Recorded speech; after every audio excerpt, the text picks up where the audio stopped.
70 साल के बाद भी हम गरीबों तक जो पहुंचा नहीं पाए, ऐसा नहीं कि प्रयत्न नहीं हुए, सब सरकारों ने प्रयत्न किए, लेकिन संसाधनों की मर्यादा रही है कि हम हमारे देश के गरीब की उन आवश्यकताओं की पूर्ति में कहीं न कहीं कम पड़े।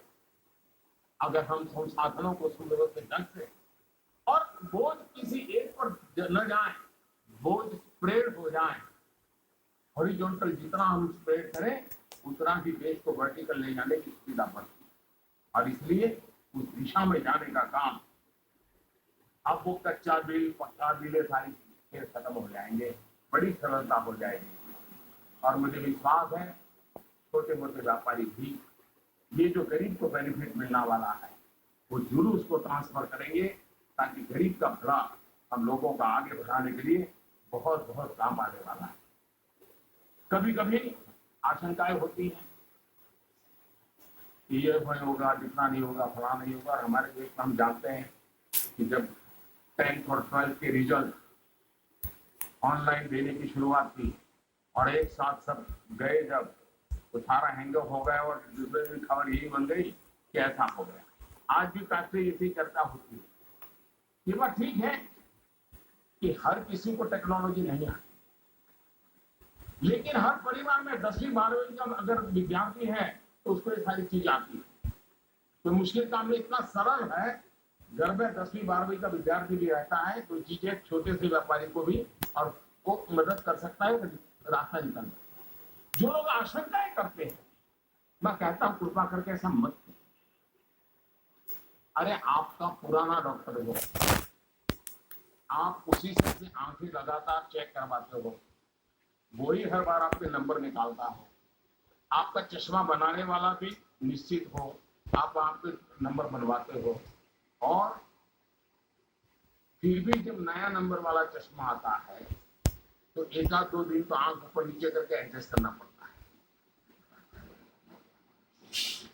ये बस इतना ही है, और इसलिए थोड़ा सा हम प्रयास करेंगे, इस व्यवस्था के साथ हम आसानी से जुड़ जाएंगे। और इसलिए मैं आपसे आग्रह करता हूं कि अफवाहों के बाजार को बंद करें, और अब जब देश चल पड़ा है तो सफल कैसे हो, देश के गरीब जनों की भलाई के लिए कैसे काम हो, उस पर हम लेकर के चलें। और तब जाकर के जीएसटी की इस निर्णय का वैश्विक इकोनॉमिक वर्ल्ड में एक बहुत सकारात्मक प्रभाव हुआ है। भारत में जो पूंजी निवेश करना चाहते हैं उनके लिए भी एक प्रकार की व्यवस्था बहुत आसानी से वो समझ पाते हैं और उसको चला पाते हैं। मैं समझता हूं भारत में और आज दुनिया का एक प्रिय डेस्टिनेशन के रूप में, निवेश के लिए प्रिय डेस्टिनेशन के रूप में भारत को हर प्रकार से स्वीकृति मिली है। और इसके लिए मैं समझता हूं कि एक अच्छी सुविधा विश्व व्यापार से जुड़े हुए लोगों को भी भारत के साथ व्यापार करने की मिलेगी। जीएसटी एक ऐसा कैटालिस्ट है जो देश के व्यापार को, उसमें जो असंतुलन है उस असंतुलन को खत्म कर। जीएसटी एक ऐसा कैटालिस्ट है जिससे एक्सपोर्ट प्रमोशन को भी बहुत बल मिलेगा। और जीएसटी एक वो व्यवस्था है जिसके कारण आज हिंदुस्तान में जो राज्य ठीक से विकसित हुए हैं उनको विकास के अवसर तुरंत मिलते हैं, लेकिन जो राज्य पीछे रह गए हैं उनको वो अवसर तलाशने में बहुत कम जूझना पड़ता है। उन राज्यों का कोई दोष नहीं है, प्राकृतिक संपदा से समृद्ध है। हमारा बिहार देखे, हमारा पूर्वी उत्तर प्रदेश देखे, हमारा पश्चिम बंगाल देखे, हमारे नॉर्थ ईस्ट के देखे, हमारा उड़ीसा देखे, संसाधन प्राकृतिक संसाधनों से भरे पड़े। लेकिन अगर उनको ये व्यवस्था, जब एक कानून की व्यवस्था मिल जाएगी, मैं साफ देख रहा हूं कि हिंदुस्तान का पूर्वी हिस्सा के विकास के में जो कुछ भी कमी रह गई है उसको पूरा करने का सबसे बड़ा अवसर इससे मिलने वाला है। हिंदुस्तान के सभी राज्यों को विकास के समान अवसर प्राप्त होना, ये अपने आप में विकास के राह पर आगे बढ़ने का एक बहुत बड़ा अवसर है। जीएसटी एक प्रकार से जैसे हमारी रेलवे केंद्र और राज्य मिलकर के चलाते हैं, फिर भी भारतीय रेल के रूप में हम देखते हैं। राज्य के अंदर स्थानीय रूप से मदद मिलती है, एक समान रूप से हम देखते हैं। हमारी सेंट्रल सर्विस के अधिकारी केंद्र और राज्यों में वितरित हैं, फिर भी दोनों तरफ से मिलकर के चला सकते हैं। एक जीएसटी ऐसी व्यवस्था है कि जिसमें पहली बार केंद्र और राज्य के लोग मिलकर के निश्चित दिशा में काम करने वाले, ये अपने आप में एक भारत श्रेष्ठ भारत के लिए एक उत्तम से उत्तम व्यवस्था आज हो रही है, और जिसका प्रभाव आने वाले दिनों में आने वाली पीढ़ियां हमें गर्व के साथ स्वीकार करें। 2022 भारत की आजादी के 75 साल हो रहे हैं। न्यू इंडिया का सपना लेकर के हम चल पड़े हैं। 125 करोड़ देशवासी न्यू इंडिया बनाने के सपनों को लेकर के चल रहे हैं, और इसलिए भाइयों बहनों, जीएसटी एक अहम भूमिका अदा करेगी।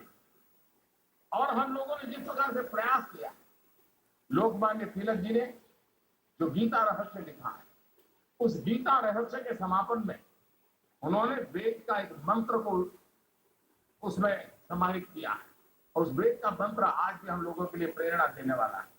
और लोकमान्य तिलक जी ने कहा है, उसका उल्लेख किया हुआ है, मूलतः ऋग्वेद का एक श्लोक है, समानि वह आकृति ही समाना हृदयानि वह समानमस्तु वो मनो यथा वह सुखहास्ति।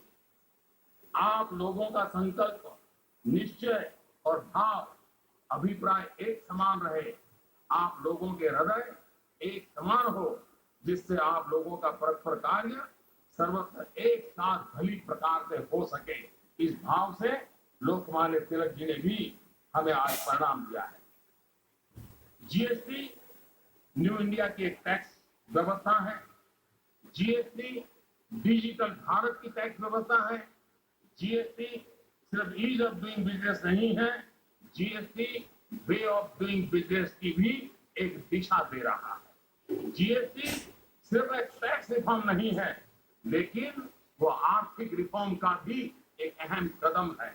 जीएसटी आर्थिक रिफॉर्म से भी आगे एक सामाजिक रिफॉर्म का भी एक नया तबका, जो आप एक ईमानदारी के उत्सव की दिशा में ले जाने वाला ये बन रहा है। कानून की भाषा में GST goods and service tax के रूप में जाना जाता है,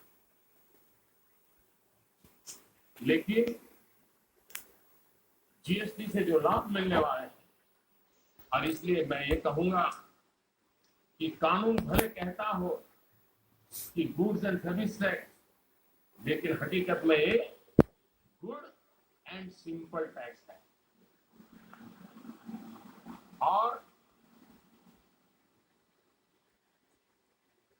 गुड इसलिए कि टैक्स पर टैक्स जो लगते थे उससे मुक्ति मिल रही है। सिंपल इसलिए है कि पूरे देश में एक ही फॉर्म होगा, एक ही व्यवस्था होगी, और उसी व्यवस्था से चलने वाला है, और इसलिए उसे हमें आगे बढ़ाना है। मैं आज इस अवसर पर आदरणीय राष्ट्रपति जी ने समय निकाल करके, क्योंकि इस सारी यात्रा के वे भी एक साथी रहे, यात्री है, इसके हर पहलू को उन्होंने भली भांति देखा है, जाना है, प्रयास किया है। उनका मार्गदर्शन इस महत्वपूर्ण ऐतिहासिक घड़ी में हम सबके लिए एक बहुत बड़ी प्रेरणा का कारण बनेगा, नया उमंग और उत्साह मिलेगा, और उसको लेकर के हम आगे चलेंगे। मैं आदरणीय राष्ट्रपति जी से मैं उनका बहुत आभारी हूं कि वो आज आए हम सबका मार्गदर्शन करने के लिए, और उनकी बातें हम सबको एक नई प्रेरणा देती रहेगी। इसी एक भाव के साथ मैं फिर एक बार इस प्रयत्न के साथ जुड़े हुए हर किसी का आभार व्यक्त करते हुए मेरी वाणी को विराम देता हूं, और आप सबसे राष्ट्रपति जी से आग्रह करता हूं कि वो हमारा मार्गदर्शन करें।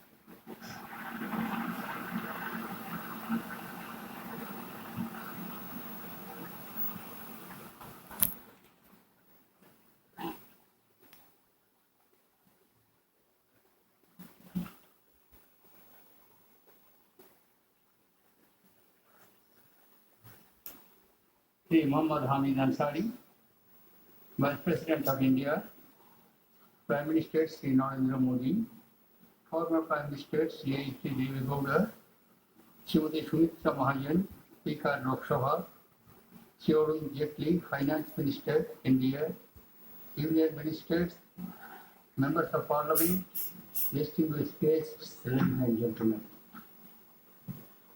In a few minutes from now, we will witness the launch of Goods and Services Tax, a unified tax system in the country.